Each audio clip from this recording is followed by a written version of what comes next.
विस्तारानं। भारतात राजकीय स्थैर्य आणि धोरणांमध्ये सातत्य असल्यामुळे विकासाची गती कायम राखण्यासाठी भारत निरंतर विविध पावलं उचलत आहे। सुधारणा हीच भारताची कटिबद्धता आहे, असं प्रतिपादन पंतप्रधान नरेंद्र मोदी यांनी केलं। नवी दिल्लीत इकॉनॉमिक्स टाइम्सच्या टाइम्स वर्ल्ड लीडर्स फोरम या कार्यक्रमात ते आज बोलत होते। विकासाबाबत जगासमोर अनेक चिंता आहेत आणि संसाधनांचा वापर शस्त्रासारखा केला जात असताना भारताकडे मात्र विकासाच्या दृष्टीनं एक आशादायक केंद्र म्हणून पाहिलं जात आहे, असं ते म्हणाले।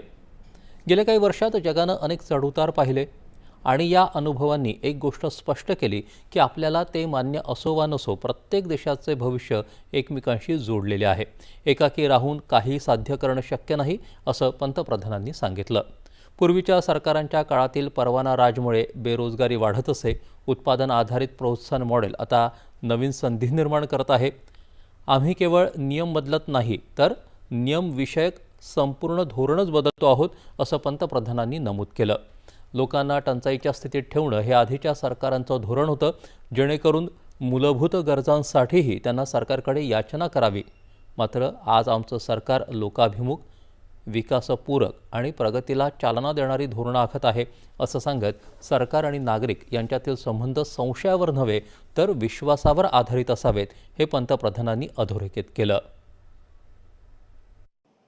गवर्नेंस लेवल के रिफॉर्म्स हो, इसके लिए आज 21वीं सदी के भारत में हम सिर्फ रेगुलेशन नहीं बदल रहे, हम रेगुलेशन की पूरी फिलॉसफी बदल रहे हैं।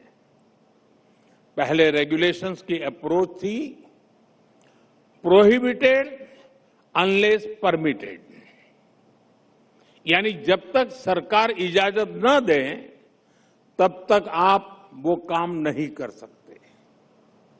हम इस अप्रोच को बदलकर परमिटेड अनलेस प्रोहिबिटेड की तरफ ले जा रहे हैं, यानी जो काम कानून से स्पष्ट रूप से मना नहीं किया है, उसके लिए हर कदम पर परमिशन की कोई जरूरत नहीं होनी चाहिए।